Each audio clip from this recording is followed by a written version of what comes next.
Welcome to Murder by Nature, where we discuss true crime, mysterious disappearances, and unsolved cases.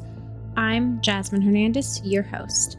So, I don't know what happened the last 3 weeks, but we are blowing up.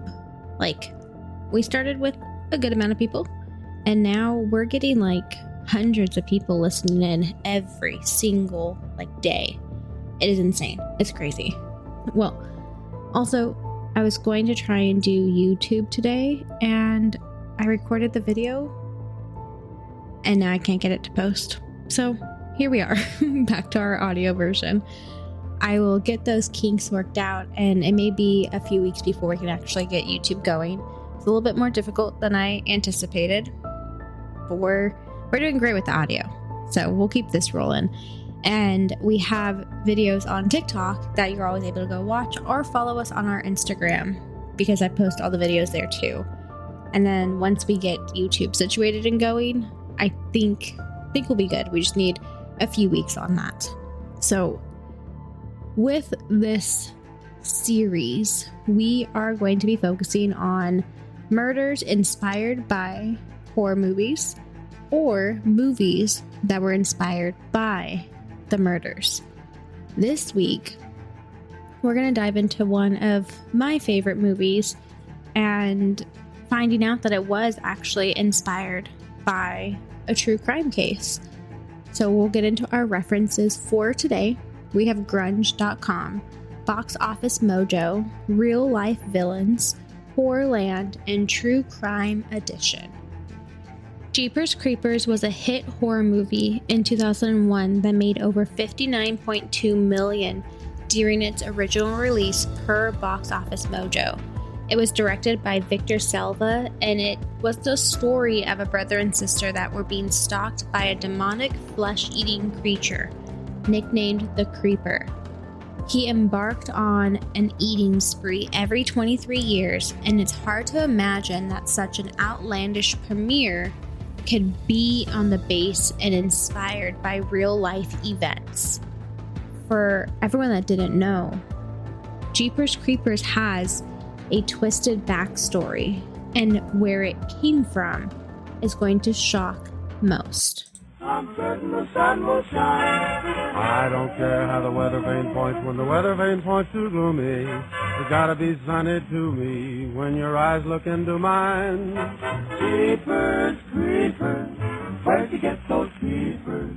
Jeepers Creepers, where'd you get those eyes? Gosh, y'all get up, how'd they get so lit up? Gosh, y'all get up. As Jeepers Creepers became more popular, who would have known the true murder that took place following the same events as the movie long before it was released? On Easter Sunday, April 15th, 1990, driving through a long, lonely road outside the Coldwater, Michigan, Ray and Maria Thornton were out for a Sunday drive. It was their weekly ritual, a few hours on the back road in southern Michigan near the Indiana border to unwind without their children before the next week began. As Ray drove, he saw a large brown van approaching in the rear view mirror.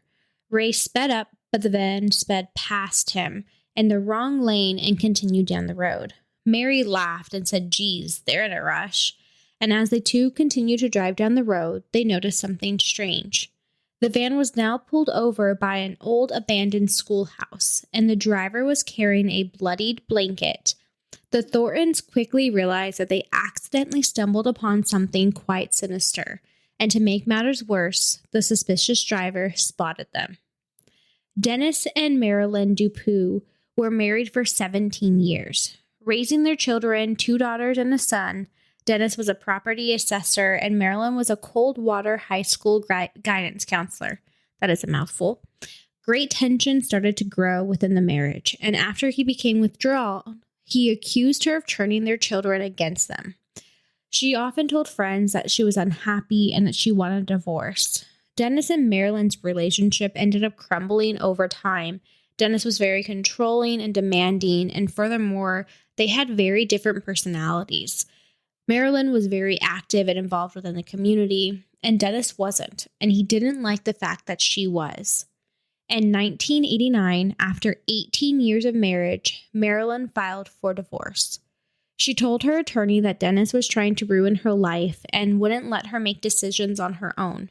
He was trying to keep the marriage fully intact. He didn't want to get divorced, and he thought that he can just force her to do what he wanted. They were together for so long, I think it just became a habit for him. However, even through all of that, their marriage was finalized in December of 1989. Dennis was granted bi-weekly visitation rights, but their children were often reluctant to go and spend time with him. He was also given access to the guest house, which he used as an office. However, it is believed that he used this as an excuse to maintain control over his family. Marilyn ended up changing the locks on the door, but he still managed to find a way to enter the house. So he had access to the guest house, but he would still come into the house and bother her and tell her what she needs to do. It became very toxic because even though they were fully divorced and he was only allowed to see the children bi-weekly, he felt like this was his home, this was his family, and he was allowed to do what he wanted. On Easter Sunday, April 15th, 1990, Dennis arrives at the house to pick up two of their children. Their younger daughter, Julie, had already refused to go with him. She didn't want to see him. She didn't want to be with him. When he tried to go inside, their son, Scott, was telling his dad he didn't want to go either. He wanted to stay with their mom. When Marilyn tried to talk to Dennis, he became angry and started yelling at her. He grabbed her and pushed her down the stairs. At the bottom of the staircase, he beat her repeatedly, even after the children pleaded with him to stop. Their oldest daughter, Jennifer, ran to the neighbor's house to call the police to come help. Dennis then carried a seriously injured, dazed Marilyn back up the stairs and to his van. Now, with the way that a lot of homes were built out in this time, what would happen is you would come in the driveway, enter the door, and there would be a staircase.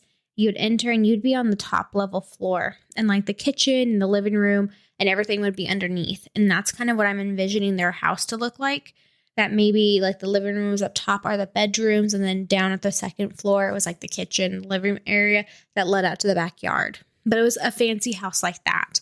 So when I read that he beat her coming in and threw her to the bottom of the staircase, I initially thought, oh, they were in the top story. But as I read more articles, he was at the door and then he threw her down the stairs. So back to where we were. When he picked up Marilyn and took her back up the stairs to his van, he told the children that he was going to take her to the hospital. It was the last time that the children will see their mother alive. 4 hours after Dennis left with Marilyn, one of their daughters called the police to report the assault and the planned hospital trip. When police arrived at the hospital, there was no record of them. There's nothing that they've been there, no check-in, nothing. And the search for Marilyn started. Now, if you remember the beginning of our story, the couple did stumble upon something sinister that would connect these two families together.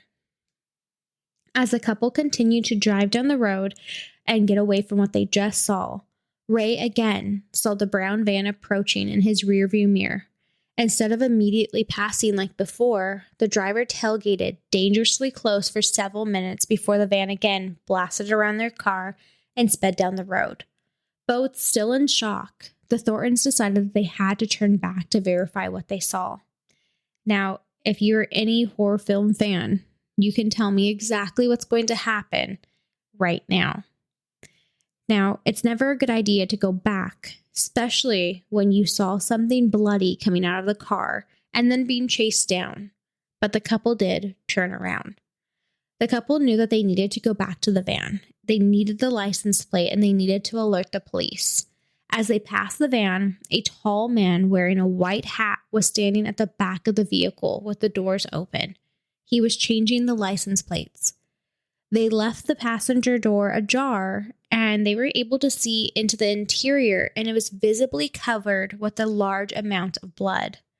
When the Thorntons saw Dennis by the school, he was disposing of a sheet that he used to transport Marilyn's dead body. The animal hole that he was trying to push the sheet down wasn't long enough, and when Ray and Mary went back to see what Dennis had been up to, they found it sticking out of the ground. Police and forensics arrived on the scene. The Michigan State Police and the Sheriff's Office have already began their manhunt for Dennis. Now, following the call from Jennifer, they were able to connect the two together. The area was taped off, and nearby forensic teams found tire tracks and a bowl of blood. That was a tongue tie for me. So he killed Marilyn, and then where he went, and you can kind of picture this if you've seen the movie, where he went was like that abandoned school or church in the movie, and there was like a hole coming out, and he was throwing things into that. Now, it is said that the threads that they found along everything linked to Dennis's truck, and the blood was a match to Marilyn. The next day, Marilyn's body was discovered in the brush next to a quiet road halfway between the home and the schoolhouse. She had been shot in the back of her head by her husband. As the manhunt emerged, Dennis went on the run.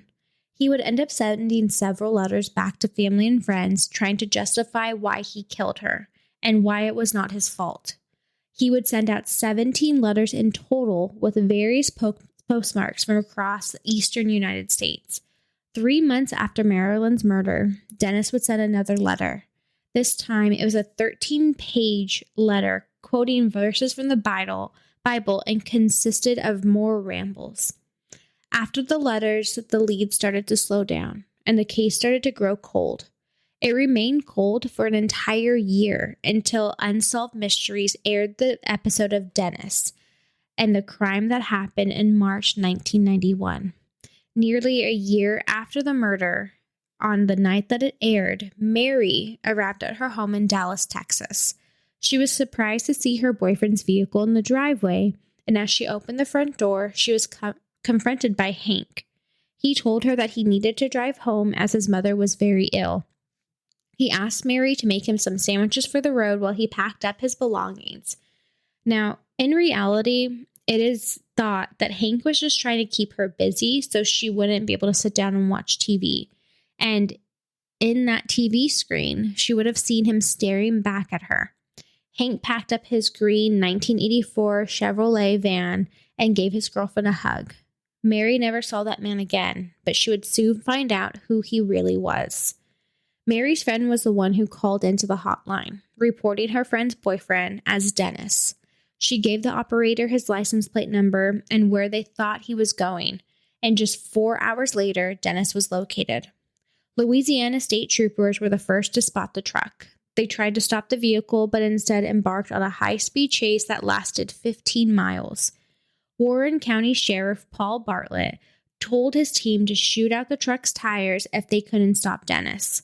And they succeeded. They hit both of the back wheels. Dennis managed to drive on the rims for about half a mile before the car eventually gave up and stopped. He shot at officers with his gun, with 2 going through the windshield and 1 through an open window. And then Dennis turned the gun and shot himself. Now, it is theorized that Dennis shot himself and died the same exact night, and that he was planning on doing it regardless. He was either going to go out by police or he was going to take himself out. It is said that he was on the run for so long, and then once he saw his picture on the TV, that he just knew, this was it. I'm going down. So this is one of many cases that are built around one of these movies. And as a true crime fanatic, I am also a big horror fan. I love scary movies. And the one thing that connects one of my 2 hobbies is the fact that sometimes when people watch movies, they try and take that and build it out to be more. Now, as we go through this month, we are going to be focusing on those murders. And I felt like Jeepers Creepers was one that not a lot of people knew about, because as the movie came out and the sequels, and there was just one released, Jeepers Creepers Reborn, but it's not in theaters, no one knew that the actual story of that murder was of one that happened in 1990. It's not something the producers or the director released. But as you learn and read about this murder, you learn that even the game that the couple was playing, if you remember in the movie when they're driving, they make words out of license plates. That is something that Ray and Mary were doing. It's a game that they did when they drove. There's just odd similarities to the movie and to the actual case. Now, as we go through this next month, we will be focusing on the Nightmare on Elm Street murders, the Halloween murders, the Scream murder, which I think everyone really knows. There's Hellraiser. There is so many different ones that I feel like need to be brought to light, not to be glorified, but to realize that even when you're watching a movie and you are watching this and it's like, oh, this is just imaginary, there may be a case that's built behind it. And that's something that I think we need to really take a look into. I know one movie that just came out, Smile. A lot of people are saying that it does have a negative effect on you when you watch it. I'm a little crazy. I really want to watch it after knowing that because I want to see what they mean. But they say just not to watch it when you're in a dark space. And this month is known for all its spooky stuff. So, my thoughts on this case, it was wild. It was wild. I feel like the dad was a very controlling father, a husband, and after so long of being in that relationship and the change in generations too, from when they first started getting together to where they were and that time in history, I think the mom was just fed up. She wanted something different. She didn't want to be controlled. She wanted to be her own person, and he didn't like that. So I think with the trauma of getting divorced, not having his house, his kids turning him away, it put him in an emotional state where he took her life. And I don't know if he planned it. From what I was reading, it seems like it was spur of the moment, that he didn't plan to come and kill her, that he just got so angry in the heat of the moment he did.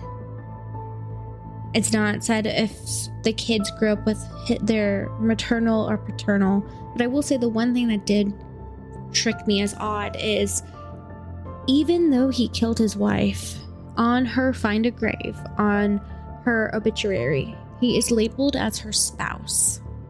And I think that is so sad. And even on his, she's labeled as his wife. So that's one thing to think about. He was buried close to where she was, not super close, but within a few miles from where she is buried to this day. And these children, these 3 children that were in high school at the time of their parents' murder, had to grow up without them and grow up knowing that their dad killed their mom and then he killed himself. And he never had to suffer the consequences of what he did to their mother. And that is just super sad.